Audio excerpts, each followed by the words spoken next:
Martin Babinec is candidate for Congress in the 22nd Congressional District. It's getting heated. The Siena poll just came out. And, Martin, your numbers are up there. You're in double digits. And I have to say, the guy we spoke to on in regards to the poll specifically was talking about you and the fact that in this race it's unique to have a third-party candidate that's doing so well. Thanks, Phil. Yes, I am pleased about the poll results. While I'm not yet in the lead, what I really liked about the poll results is that in addition to being competitive in this race, the numbers show that I'm drawing equally from Democrats, Republicans, and independent voters. And also very important, I'm drawing equally from all geographies and demographics of the district. Yeah, that's really what he talked about there. It's quite. I had pegged it, which I did, made my prediction. I thought for sure you would be drawing off Republicans and would really split that vote with Assemblywoman Tenney.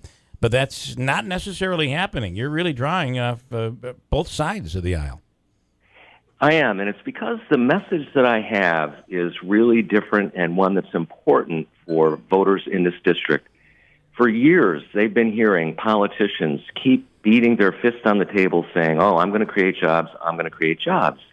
And yet their solution for doing so has always been, let's take our tax dollars and shovel it in the direction of big corporations, and then someday maybe we'll have the opportunity to have my picture taken in front of a new plant that's opening. And, we've been doing that for so long, and it's not producing the results. And voters are finally starting to see that whole formula is not working. Yeah. So the fact that I've got a different message and I go about it in a way that makes sense because we really do have the ingredients to grow jobs right here in our district, that is resonating with voters. And I will say that Assemblywoman Tenney really needs you to be aligned with, in terms of this race, she really needs you to be aligned with the Democrats, with liberals. And she's trying to kind of pigeonhole you into that liberal side with ties to Cuomo and Nancy Pelosi in her commercials. How do you respond to that?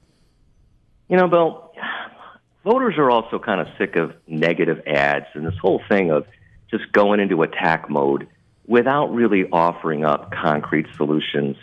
I think voters are also appealed to my message that I've got something to say, I stay on top of that message, and, I'm not worried so much about lies and half-truths that just don't make a lot of sense. So I'm just going to stay focused on what it is that I'm about, and over the next month, get out there with as much voter contact as possible to keep spreading the word.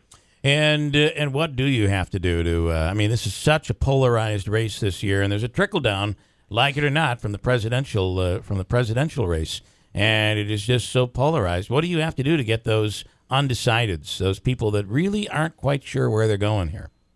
Well, it is about getting the message out in as many different avenues as possible, and we have a good team, and we're using multiple ways to get that message out, including my having as much direct contact and speaking engagements as possible.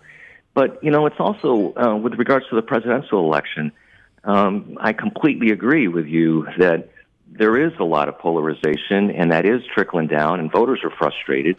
And that is also leading to greater appeal for me because I'm an independent candidate that is gaining some momentum because people are sick and tired of that polarization.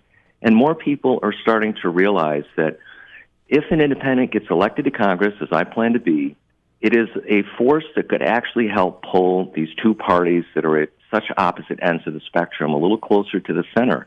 I fully believe that other people will follow in my footsteps and also run as an independent candidate in the future, and think of what that pressure will bring to the major parties. Yeah. Where right now, as you're aware, we have low voter turnout in the primaries, and that, along with these gerrymandered districts that create these safe seats, those are the forces at work, along with how campaign finance works and this dark money that flows in, special interest, political action committees.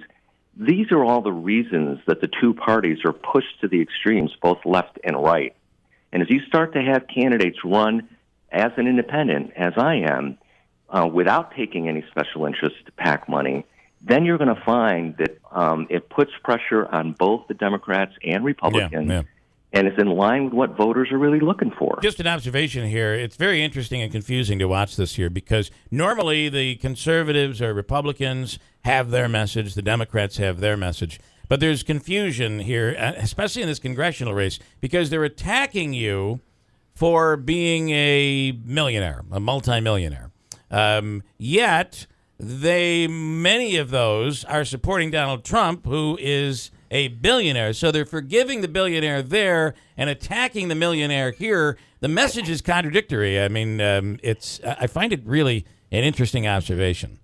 Yeah, it is really an interesting observation, Phil. I mean, anybody that steps back and looks at the bigger picture and figures out things just like you've mentioned would scratch their head and say, it's crazy. Well, there are a lot of double standards here. Yeah, and by the way, your story is that you didn't grow up with a silver spoon. This is something that you built and you earned. And, at some point in America's history, we really looked up to that. And I don't know. I guess in politics we can chop anything down. So, but I'd also bring in one other point on this. I mean, I've been very lucky to build a successful company and live the American dream. But as you're aware, I've also given back a lot, not only by creating a nonprofit that helps other people create companies and ultimately jobs all across upstate New York. Yeah. But one of my proudest things about building a successful company was sharing that opportunity for people in a company to become owners of the company. And when we went public 2 years ago, 70-some people in the company became millionaires. I mean, that for me is really the American dream, where it's not just about me, but helping others achieve that kind of success, which is exactly why I keep going out doing what I do, to help other people around upstate New York create companies which can create so much economic opportunity for everyone. Hey, we just went public here. When are you going to give a presentation to the people of Town Square? I kind of like that. All right. That's All right, nice. Let's do it. Okay, listen, finally, I get pelted with this every time any candidate's on, and with you. They want to know who you're voting for in this presidential race. Have you decided yet who you're going to vote for on November 8th? I'll tell you that when I watched the presidential debate a couple weeks ago, I was sure hoping I was going to get the information that would allow me to say, all right, now I got it. But I still haven't been there yet. I'm looking forward to what we have coming up in the upcoming debates. Obviously, I'm concerned because, like, on the one hand, we have a candidate that has the credentials, certainly the experience, and comes across with a lot of support from even world leaders, but certainly questions about character. Mm-hmm.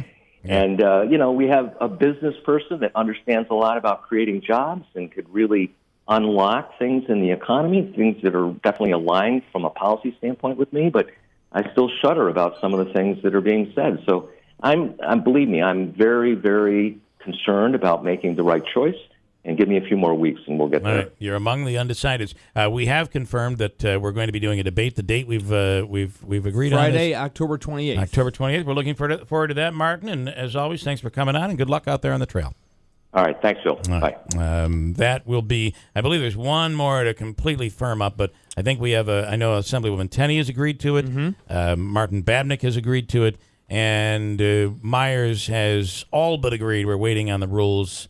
And the way we're going to go through this debate, which I think we'll have no problem with that. So it looks like October 28th will be a debate here. All right, hold tight. We're coming right back. We'll try this beer. Matt Hamill in studio is going to be at the Turning Stone on Friday night. He's doing an MMA fight. It's the first pro MMA bout in New York State. Pretty cool. Coming back at WIBX.